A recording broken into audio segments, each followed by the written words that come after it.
Hey there, science fans. It's your old pal, Bill Nye, here to talk about something we use every single day: soap. That's right, soap. We use it to wash our hands, our bodies, our dishes, even our cars.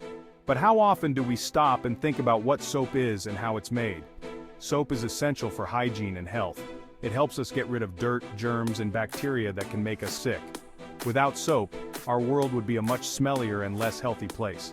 So, next time you lather up, take a moment to appreciate this simple yet powerful invention. But how is this amazing cleaning agent made? Stay tuned because we're about to dive deep into the fascinating world of soap making. Get ready to explore the history, science, and art of turning simple ingredients into a product that keeps us clean and healthy. Let's go. Believe it or not, soap making has been around for a very long time. We're talking thousands of years. Archaeologists have found evidence of soap-like substances dating back to ancient Babylon around 2800 BC.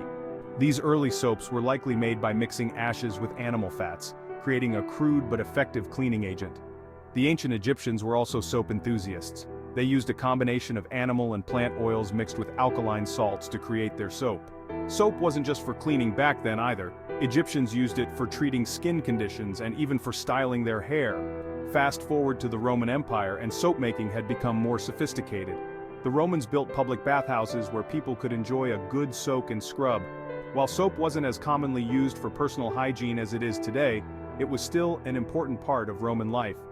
Over the centuries, soap-making techniques continued to evolve. The invention of the soap-making process using lye, a strong alkali, revolutionized soap production in the 7th century. This method, which we'll explore in detail later, became the foundation for modern soap making. Now let's get down to the nitty-gritty of how soap is made. The magic happens through a chemical reaction called saponification. Don't worry, it's not as complicated as it sounds. Here's the basic idea. Soap is created by combining fats or oils with an alkali, typically lye, also known as sodium hydroxide. When these ingredients mix, a chemical reaction occurs that breaks down the fats and oils into fatty acids and glycerin.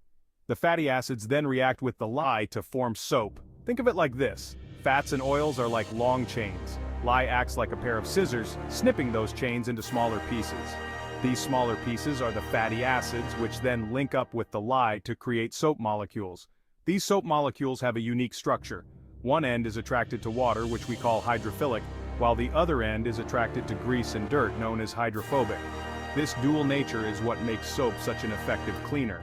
The hydrophobic end attaches to dirt and oil, while the hydrophilic end allows the soap to dissolve in water, carrying the grime away with it.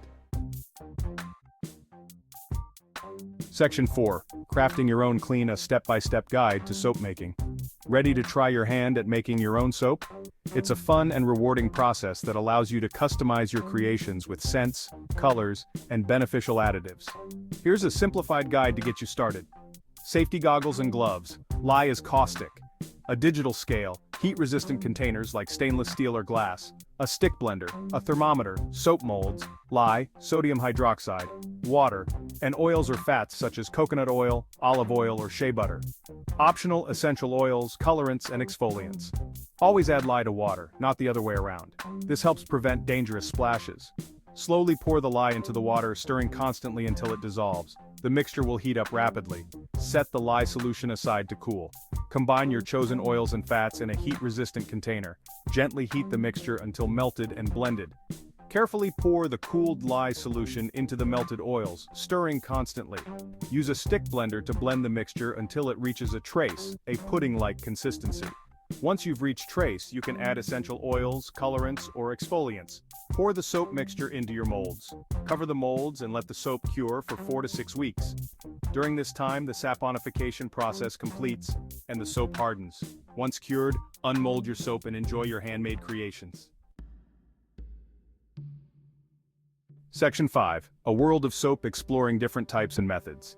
Soap making is a diverse craft with countless variations in ingredients, techniques, and final products. Let's explore some of the most common types of soap and production methods. Bar soap. The classic form of soap, typically made with a combination of hard and soft oils for a balanced lather and hardness. Liquid soap, created by using a different type of lye, potassium hydroxide, and diluting the soap paste with water. Natural soap, made with plant-based oils and butters, often excluding synthetic fragrances and colorants. Synthetic soap, produced using synthetic detergents, which are often harsher on the skin but can be more effective cleaners. Cold process. The most common method for home soap makers, involving mixing lye solution with oils at a low temperature. Hot process, similar to cold process but involves cooking the soap mixture to speed up saponification. Melt and pour. A beginner-friendly method using pre-made soap bases that are melted, customized, and poured into molds. Each method has its own advantages and disadvantages, allowing soap makers to choose the best approach based on their experience level, desired outcome, and available resources.